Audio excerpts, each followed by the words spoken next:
दोस्तों, दिन ब दिन गरीब और गरीब होते जा रहे हैं एंड अमीर और अमीर होते जा रहे हैं।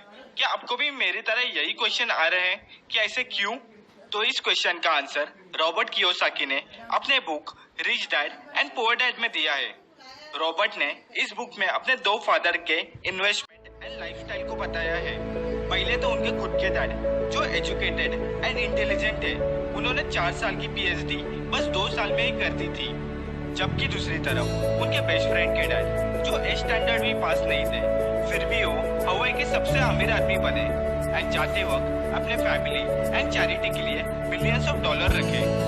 जबकि दूसरी तरफ उनके खुद के डैड की इतनी एजुकेशन होने के बावजूद भी वो जिंदगी भर पैसे के लिए स्ट्रगल करते रहे एंड एंड में उन्होंने अपने फैमिली के लिए कुछ रखा, तो वो था उनके पेंटिंग बिजनेस। तो चलिए दोस्तों, हम भी देखते हैं कि क्यों इनके लाइफ में इतना डिफरेंस था।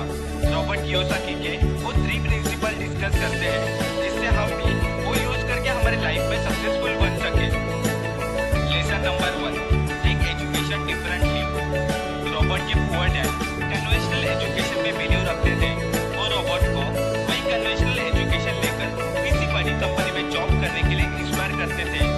वही दूसरी तरफ रॉबर्ट के रिच डैड भी एजुकेशन में बिलीव रखते थे, बट वो रॉबर्ट को ऐसे एजुकेशन लेने के लिए इंस्पायर करते थे जिससे वो खुद का कोई बिजनेस स्टार्ट कर सके एंड लोगों को एम्पावर कर सके। क्योंकि रॉबर्ट ने अपने दोनों फादर के लाइफस्टाइल को बहुत अच्छे से देखा था। वो बहुत अच्छे से जानते थे कि किसी और के ड्रीम्स को पूरा करने के लिए काम करने में एंड अपने ड्रीम्स के लिए काम करने में क्या डिफरेंस होता है। जब भी रॉबर्ट को कोई नई महंगी चीज चाहिए होती थी तो उनके पुअर डैड बोलते थे कि रॉबर्ट, हम इस चीज को अफोर्ड नहीं कर सकते, तुम इस बारे में भूल जाओ। वही दूसरी तरफ उनके रिच डैड बोलते थे कि रॉबर्ट, अभी तो हम इस चीज को अफोर्ड नहीं कर सकते, बट तुम सोचो कि हम इस चीज को कैसे अफोर्ड कर सकते हैं। सो आपकी एजुकेशन ऐसी होनी चाहिए जिसे यूज करके आप आपका खुद का कोई बिजनेस स्टार्ट कर सके एंड अपने फैमिली के सारे ड्रीम पूरे कर सके। Lesson number 2, work for your dreams not for others. Middle class लोग हमेशा दूसरों के लिए ही काम करते हैं। पहले तो वो अपने एम्प्लॉयर के लिए काम करते हैं, बाद में अपने पेचेक में से बड़ा सा हिस्सा टैक्स में देकर गवर्नमेंट के लिए काम करते हैं एंड लास्ट में अपने लोन का इंटरेस्ट देकर बैंक के लिए काम करते हैं। वही दूसरी तरफ रिच लोग कभी पैसे के लिए काम नहीं करते, बल्कि पैसे उनके लिए काम करते हैं। वो हमेशा अपने ड्रीम्स को पूरा करने के लिए काम करते हैं, ना कि चंद पैसों के लिए किसी और के ड्रीम्स को पूरा करने के लिए। एक्चुअली मिडिल क्लास लोग फियर एंड ग्रीड के बीच में फंसे रहते हैं।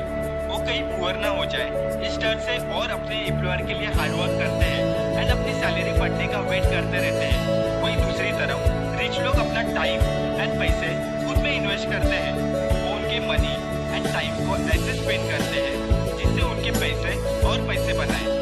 सो अभी इम्पोर्टेंट क्वेश्चन ये आता है कि how to spend your money and time जिससे कभी ना कभी हम भी रिच बन सके।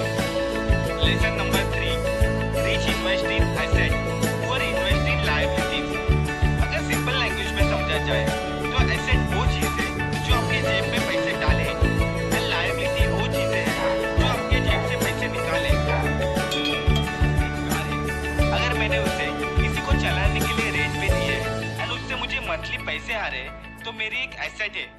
बट अगर मैंने वो मेरे पर्सनल यूज के लिए रखी है तो मेरी लायबिलिटीज में आती है, क्योंकि उसके मंथली फ्यूल एंड मेंटेनेंस के लिए मेरे जेब से पैसे जा रहे हैं। अगर हम पुअर लोगों का कैश फ्लो देखें तो कुछ इस तरह से होता है, जैसे उनकी सैलरी होती है वो उनके सारे पैसे उनके एक्सपेंसेस में खर्च कर देते हैं। वो कभी उन चीजों में इन्वेस्ट नहीं करते जो चीजें उनको लॉन्ग टर्म में और पैसे बना के दे।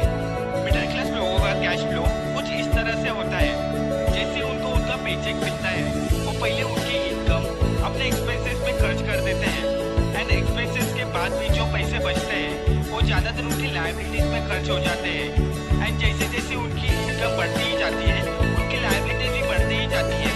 जैसे कि कोई नई कार, महंगा फोन खरीदना जिसकी monthly EMI, fuel and maintenance के लिए हमारे जेब से पैसे जाए।